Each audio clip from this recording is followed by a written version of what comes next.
بسم اللہ الرحمن الرحیم۔ السلام علیکم۔ بہت پرانے زمانے کا ذکر ہے کہ ایک غریب بوڑھا آدمی کسی گاؤں کے باہر جھونپڑی میں اپنے اکلوتے بیٹے کے ساتھ رہا کرتا تھا۔ بوڑھا کھیتوں میں محنت مزدوری کر کے اپنا اور اپنے بیٹے کا پیٹ پالتا تھا۔ بوڑھے کے پاس کوئی جمع پونجی تھی، نہ کھیت نہ زمین، اس لیے جب اس کا بیٹا جوان ہوا تو باپ نے اسے مکمل اجازت دی کہ وہ جیسے چاہے اپنا روزگار کمائے اور جو مرضی چاہے پیشہ اختیار کرے۔ باپ کی یہ بات سن کر نوجوان بیٹے نے کچھ سوچا اور پھر اس نے اپنے باپ سے کہا، ابا جان، اگر آپ یہی چاہتے ہیں تو پھر مجھے اجازت دیجیے کہ میں اس گاؤں سے باہر جا کر کوئی کام کروں اور دولت کما کر واپس آؤں۔ بیٹا، تم جہاں چاہے جاؤ اور جو مرضی چاہے پیشہ اختیار کرو اور اپنے لیے دولت کماؤ، مجھے کوئی اعتراض نہیں۔ بوڑھے باپ کی یہ بات سن کر نوجوان نے سفر کی تیاری شروع کر دی۔ تیاری کیا کرنا تھی، اس کے پاس تھا ہی کیا، بس نہایا دھویا اور باپ کو الوداع کہہ کر گھر سے نکل آیا اور جدھر کو منہ اٹھا ادھر چل پڑا۔ چلتے چلتے وہ ایک گھنے جنگل میں پہنچ گیا جہاں آگے بڑھنے کے لیے راستہ تلاش کرنا مشکل کام تھا۔ شام ڈھل رہی تھی اور وہ تھک بھی پہنچ چکا تھا۔ بھوک اور نیند کے باعث اس کا برا حال ہو رہا تھا۔ بھوک کا حل تو اس نے یہ نکالا کہ جنگلی پھل کھائے اور چشمے سے پانی پی کر گزارا کر لیا، مگر وہ رات اس خوفناک جنگل میں گزارنے کو تیار نہ تھا۔ کبھی کبھی دور کہیں جب کسی جنگلی درندے کی خوفناک آواز سنائی دیتی تو خوف سے اس کا دل اچل کر حلق میں آ جاتا۔ وہ کسی انسانی آبادی کی تلاش میں تھا جہاں وہ کسی کے گھر رات گزار سکے۔ تھکاوٹ کے باعث اس کے لیے چلنا بھی دشوار تھا۔ اس سے پہلے کہ وہ تھک کر کہیں گر جاتا، اس کو دور ایک روشنی ٹمٹماتی دکھائی دی۔ روشنی دیکھتے اس کے قدموں کی رفتار تیز ہو گئی اور وہ قسمت آزمانے اسی طرف چل دیا۔ تھوڑی دیر بعد جب وہ روشنی کے قریب پہنچا تو اس نے دیکھا کہ جنگل کے بیچوں بیچ ایک بہت خوبصورت گھر بنا ہوا تھا اور اس کے اندر آگ جل رہی تھی۔ مکان کا دروازہ کھلا ہوا تھا۔ نوجوان بے دھڑک اندر چلا گیا۔ اندر ایک بوڑھا آدمی بیٹھا آگ تاپ رہا تھا۔ نوجوان نے اسے سلام کیا تو بوڑھے نے بھی خوش اخلاقی سے اس کے سلام کا جواب دیا، اے بزرگ، کیا میں اس گھر میں ایک رات آرام کر سکتا ہوں؟ چلتے چلتے بہت تھک گیا ہوں، مسافر ہوں۔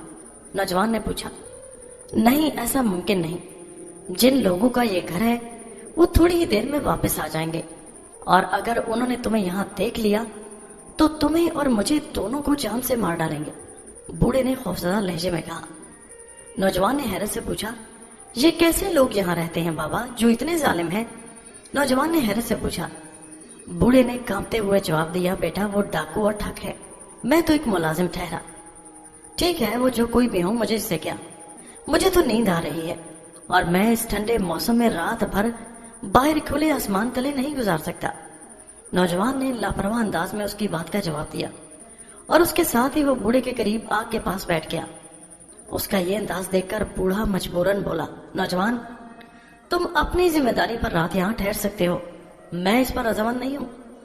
نوجوان کہنے لگا، ٹھیک ہے بابا جی، میں اپنی ذمہ داری پر ہی رات یہاں گزاروں گا۔ نوجوان وہیں ایک طرف آگ کے قریب لیٹ گیا اور قریب پڑی ایک بڑی سی چادر اوڑھ لی۔ ابھی وہ گہری نیند میں سویا نہیں تھا کہ گھر کے مالک یعنی وہ ڈاکو واپس آ گئے اور ایک اجنبی نوجوان کو وہاں سوتے دیکھ کر آنکھ بگولا ہو گئے۔ میں نے تو اسے بہت روکا تھا مگر یہ ضدی نوجوان مانتا ہی نہیں تھا اور زبردستی یہاں پڑھ کر لیٹ رہا ہے۔ بوڑھے ملازم نے ڈاکوں کا غصہ دیکھ کر وضاحت کی۔ ڈاکوں کے سردار نے بوڑھے ملازم سے پوچھا، کیا اس کے پاس کوئی سامان یا کوئی رقم بھی ہے؟ اس کے پاس میں نے تو کچھ بھی نہیں دیکھا، خالی ہاتھ یہاں آیا تھا، شکل سے ہی کنگلا نظر آتا ہے، بوڑھا بولا۔ اب سارے ڈاکو سر جوڑ کر آپس میں مشورہ کرنے لگے کہ اس نوجوان کے ساتھ کیا سلوک کیا جائے۔ یہ ہمارا گھر دیکھ چکا ہے، واپس جا کر کسی کو بتا نہ دے کہ ڈاکو یہاں رہتے ہیں، لہٰذا اس کو جان سے مار دیا جائے، ایک ڈاکو نے تجویز پیش کی۔ ابھی وہ یہ باتیں کر ہی رہے تھے کہ نوجوان کی آنکھ کھل گئی۔ وہ چپ چاپ لیٹا ان کی باتیں سنتا رہا اور پھر ایک دم اٹھ کر بولا، ارے بھائی لوگوں، مجھے جان سے مارنے کی کیا ضرورت ہے؟ نہ میرا کوئی گھر ہے، نہ رشتہ دار، نہ میرے پاس کوئی رقم ہے، نہ میرے پیچھے کوئی رونے والا۔